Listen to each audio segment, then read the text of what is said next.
कुलभूषण जाधव पर बड़ा फैसला भारतीय समय के मुताबिक दोपहर 3:30 बजे अंतर्राष्ट्रीय न्यायालय में आएगा और लगातार जी न्यूज आपको एक कवरेज दिखा रहा है। मेरे सहयोगी ब्रह्मप्रकाश दुबे विदेश मंत्रालय से इस वक्त लाइव हमारे साथ मौजूद हैं। राकेश त्रिवेदी मुंबई में हैं, इस वक्त उनके साथ कुलभूषण जाधव के दोस्त हैं अंकुर त्यागी कुलभूषण जाधव के घर पर हैं। हमारे साथ यहाँ स्टूडियो में एक्सपर्ट्स मौजूद हैं। कार्तिकेय शर्मा मेरे सहयोगी हैं। ब्रह्मप्रकाश, विदेश मंत्रालय देख रहा है कि नहीं सुनवाई को? आज जो आज फैसला आने वाला है उस पर कितनी नजर है?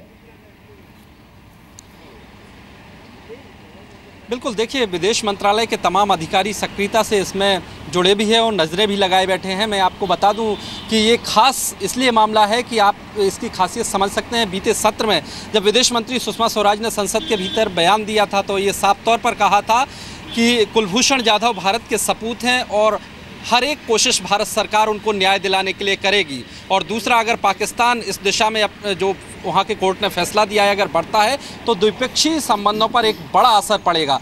तो इन वाक्यों से, इस कथन से समझा जा सकता है कि विदेश मंत्रालय के लिए कितनी अहमियत है, भारत के लिए कितनी अहमियत है इस मामले की। विदेश मंत्रालय के सोर्सेज की माने तो जो भारत की तरफ से सबूत दिए गए हैं उसको लेकर पूरी तरह से भारत और विदेश मंत्रालय इस बात को लेकर संतुष्ट है कि भारत के हक में ये फैसला होगा। जिस तरह से भारत की तरफ से तथ्य पेश किए गए हैं, आईसीजे ने जिस तरह से उनको सुना है और उनको अहमियत दी है, ठीक है, इसलिए सभी को लगता है और हम लोग भी उम्मीद करते हैं कि फैसला भारत के हक में होगा। रोहित, अंकुर त्यागी, उनके परिवार के लोग बात कर रहे हैं क्या मीडिया से आज? देखिए, वो लोग तो बात नहीं कर रहे हैं जो घर के सदस्य हैं, लेकिन कुछ लोग हैं जो उनके बिल्कुल आसपास के एरिया में ही रहते हैं। इस वक्त हम मुंबई में पवई इलाके में खड़े हुए हैं। सर, आपसे जानना चाहेंगे, कम शब्दों में बताइए कि क्या इस तरह दिमाग में चल रहा है जब फैसला आने वाला है आपके दिमाग में? सर, हमको तो पहले ये है कि सत्य के रास्ते में परेशानियाँ हैं मगर सत्य कभी पराजित नहीं होता, सत्य की विजय होती है। और हमें पूरी उम्मीद है कि आज अंतर्राष्ट्रीय कोर्ट में भी हमारे भारत देश की विजय होगी और हमारी पवई की शान, पवई के लाल, देश की आन इस देश में लाए जाएंगे। अंतर्राष्ट्रीय कोर्ट में फैसला हमारे पक्ष में आने की पूरी उम्मीद है। एक और बहुत करीबी व्यक्ति हैं जो बहुत, आपका क्या रिलेशन है उनसे, कुलभूषण जी से, मुझे थोड़ा समझाने की बताइए आप। जी, मेरा तो उनके साथ फैमिली रिलेशन है, पारिवारिक रिलेशन है। सर ने हमेशा मुझे पढ़ाई से लेके, एजुकेशन से लेके हमेशा हेल्प किया हुआ है, गाइड किया हुआ है कि लाइफ में आगे कैसे बढ़ना है, ऑफिसर कैसे बनना है। क्या भावनाएं आपके दिमाग में चल रही हैं? फैसला भारत के पक्ष में आएगा, नहीं आएगा, क्या इस वक्त दिमाग में चल रहा है? जी, पूरा उम्मीद है, भारतवासियों को पूरा उम्मीद है, हमारे जैसे यूथ को, सभी लोगों से उम्मीद है, सभी को उम्मीद है कि जो भी फैसला आएगा हमारे पक्ष में आएगा। ठीक है अंकुर, वापस आते हैं आपके पास। राकेश भी हमारे साथ हैं, उनके साथ कुलभूषण के बहुत करीबी दोस्त हैं जो शुरू से, जब से ये मामला सामने आया तब से फॉलो कर रहे हैं, लड़ाई में परिवार का साथ दे रहे हैं। राकेश, उनका क्या कहना है आज? जी बिल्कुल, काफ़ी लंबे समय से जो आप लोगों की ये जो लड़ाई चल रही है, अब सिर्फ 1 घंटा बच चुका है फैसले की घड़ी आने में, धड़कनें तेज़ हो गई? जी बिल्कुल, काफ़ी ज़ोर से। क्या आपकी निगाहें जो है टिकी होंगी? अब ऑनलाइन आप लोग देखते रहेंगे ये लाइव फीड इसकी जो आई? जी, हम ट्विटर पे या बहुत सारे सोशल नेटवर्क इनके साइट पे लगातार बने हुए हैं, देख रहे हैं। कितनी उम्मीदें आईसीजे से आज बहुत ढेर सारी उम्मीदें हैं। जिस हिसाब से आईसीजे ने इंटरवेन करके एक हमारे पक्ष में एक पहला फैसला लिया था तो उससे उम्मीदें बहुत बढ़ गई थी। उम्मीदें तो आपकी बढ़ गई। अगर मौका मिला तो क्या आप कुलभूषण को देखना भी चाहेंगे कि वो सही सलामत है, खुद बाकायदा पाकिस्तान जाकर के भी मिलना चाहेंगे जी अगर मौका मिला? जी बिल्कुल, आपने जैसे कहा कि मेरी एक गूज़बम्प आ गए मुझे कि हाँ, अगर ये मौका मिलेगा तो हम बिल्कुल चाहेंगे कि हम जाके खुद उन्हें देखें। ये दिली तमन्ना है हमारी। ठीक है राकेश, हम वापस आ रहे हैं आपके पास और बात करेंगे आपसे। इससे पहले मैं अमृत कपूर जी से सवाल पूछूं। कार्तिकेय, मैं आपसे एक चीज़ पूछना चाहता हूं, क्या इससे पहले कभी ऐसे मौके आए हैं जब भारत और पाकिस्तान अंतर्राष्ट्रीय कोर्ट में आमने सामने हुए हों? जी बिल्कुल, 4 आए थे, लेकिन सबसे महत्वपूर्ण मुझे जहाँ तक याद पड़ता है अटलांटिक का था, 1999 का था, और पाकिस्तान ने $6 मिलियन का मुआवजा मांगा था, अगर मुझे सही याद है। लेकिन उसमें पाकिस्तान ने दलील ये दी थी कि हमने उनकी एयर टेरिटरी को क्रॉस करके उनके प्लेन को गिरा दिया था। लेकिन ये झूठ बात है। सच बात ये थी, अटलांटिक वेपनाइज्ड प्लेटफॉर्म था। और मुझे आज भी याद है कि जो बाकायदा वायुसेना की तरफ से औपचारिक सूचना मिली थी वो ये थी, जब MiG-29 से हिंदुस्तान के पायलट ने बोला कि आप इस प्लेन को ज़मीन पर उतारिए, तो उसने 60 डिग्री एग्रेसिव मैन्यूवरिंग की, यानी वो आपकी तरफ आ रहा था इससे मिसाइल लॉक कर सके, तब उसको शूट किया गया था। तो वो 4 मामले हो चुके हैं जिसमें अटलांटिक आखिरी था। लेकिन इसमें बात रोचक ये है कि जिस व्यक्ति ने उस केस को रिप्रेजेंट किया था तब 1999 में, अब वो व्यक्ति इस वक्त हेग में है और पाकिस्तान की शायद फॉरेन सेक्रेटरी हैं वो इस वक्त। कपूर साहब, आप थोड़ी रोशनी डालेंगे? देखिए, मैं एक व्यू पॉइंट है कि ये पाकिस्तान ने ये जो कुलभूषण का जो मामला है वो क्यों उठाया है, उसको क्यों उसकी इस तरह से मैल हैंडलिंग की है। उनका बेसिकली जो अभी हम डिस्कस कर रहे थे, उसका मेन उनका एम है कि वी हैव बीन डिनाइंग कि हमारा बलूचिस्तान के अंदर कोई रोल नहीं है। तो उन्होंने जो उनका एम था अचीव कर लिया है, इंटरनेशनलाइज करके हमें एक किस्म का किसी ना किसी तरह से फोर्स करके, या जैसे हमारे ऊपर इतना दबाव होगा, it's a very difficult decision to go to ICJ like last time we had gone 18 years बैक। तो ये एक जो फैसला है, क्योंकि इससे एक पंडोरा बॉक्स खुल गया है। आपको यही होगा कि आज इसी वजह से पाकिस्तान हमको थ्रेटन करता रहा है इंडस वाटर ट्रीटी का भी, कि अगर आपने कोई ऐसी चीज़ की तो मैं ICJ में जाऊंगा। तो इंडिया ने इस करके इसके इस तरफ उसके ऊपर कोई एक्शन नहीं किया, हालांकि बड़ा प्रेशर था पूरे देश का इनके ऊपर कि उनके अगेंस्ट को सैंक्शन लगाइए आप, वो वैसे मानने वाले नहीं हैं। तो ये एक सोची समझी इनकी प्लान है। मैं आपको बता रहा हूँ कि जो इनकी ISI है वो एक बहुत सिस्टमेटिक के तरीके से उनकी 50 साल की प्लान होती है और वो चल रहे हैं उसके ऊपर। और यहाँ पर क्योंकि हमने अभी डिस्कस हुआ कि हमने लाल किले से इसको स्वीकार किया कि बलूचिस्तान के अंदर कुछ ना कुछ एक्टिविटी जो हो रही है, और तो अभी उन्होंने इस चीज़ को, उनका एम हो गया।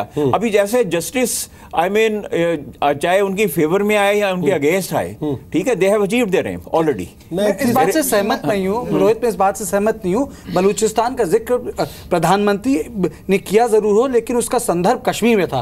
पूरी दुनिया भर में इसलिए कह रहे हैं ना कि हम कह रहे हैं कि अब कश्मीर में कर रहे हैं, और दूसरी कह रहे हैं कि आप बलूचिस्तान में डिस्प्यूटेड टेरिटरी था। मोहम्मद अली जिन्ना जब लॉयर थे तब जाके बोले थे जो स्टेट ऑफ कलात था उसे इंडिपेंडेंस का अधिकार है।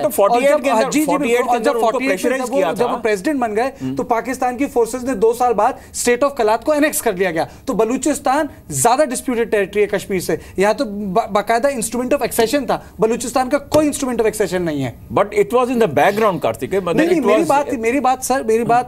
मेरी बात केवल इतनी है कि बलूचिस्तान का संदर्भ केवल ये था कि बलूचिस्तान में पाकिस्तान ह्यूमन राइट वायलेशंस कर रहा है और हिंदुस्तान ने उसे उठाया। उसका कॉन्टेक्स्ट तो कश्मीर ही था ना। हम कहते हैं कि आप कश्मीर में इंटरफेयर कर रहे हैं, ये डिस्प्यूटेड, हम तो डिस्प्यूटेड नहीं कहते, अब तो कहते हैं हमारे it belongs to us, Bharat का अभिन्न अंग है, हम तो ये कहते हैं, और आप इसमें इंटरफेयर करते हैं। मतलब हम तो ये कहते हैं, पूरी दुनिया में कहते हैं, वो है भी, इसमें कोई शक नहीं है। लेकिन हम पाकिस्तान को तो यही पॉइंट आउट करते हैं ना कि आप सारी मुसीबतों की जड़ जो भी है कश्मीर में आप हैं।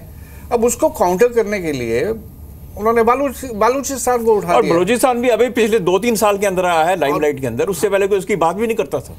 तो मैं 2 बातें कहना चाहता हूं। अगर किसी ने कायदे से प्राइम मिनिस्टर की स्पीच लाल किले से सुनी होगी तो प्राइम मिनिस्टर ने यह कहा था कि हमसे हजारों किलोमीटर दूर पर बैठे हुए हैं बलूची भाई और हमको धन्यवाद देते हैं, और उसमें कोई और जिक्र नहीं थी। और वो भी नहीं कहा था प्राइम मिनिस्टर ने कि हम उनको सपोर्ट करते हैं, उनका काज है।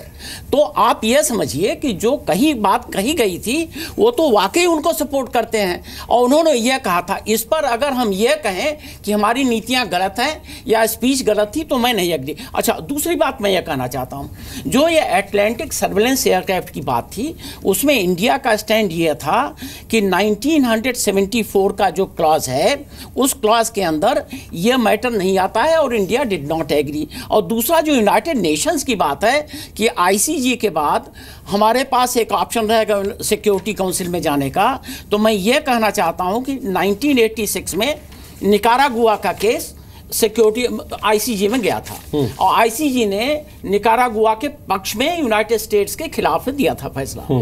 यूनाइटेड स्टेट्स उसको माना नहीं और फिर वो सिक्योरिटी काउंसिल में गए एंड दैट वाज फिनिश्ड। तो कहना यह मैं चाहता हूं कि ICJ के बाद अगर हम वहां पर जाते भी हैं तो कोई ज़रूरी नहीं है कि वो हमारे पक्ष में ही होगा। ठीक है मुनी साहब, मैं एक चीज़ पूछ रहा हूं, हमारे दर्शक बहुत सारे लिख रहे हैं, वो पूछ रहे हैं कि भाई अगर ये नागरिक अमेरिका का होता तब भी स्थितियां ऐसी होती क्या? अमेरिका का होता ये नागरिक तो उसको पाकिस्तान पकड़ता ही नहीं।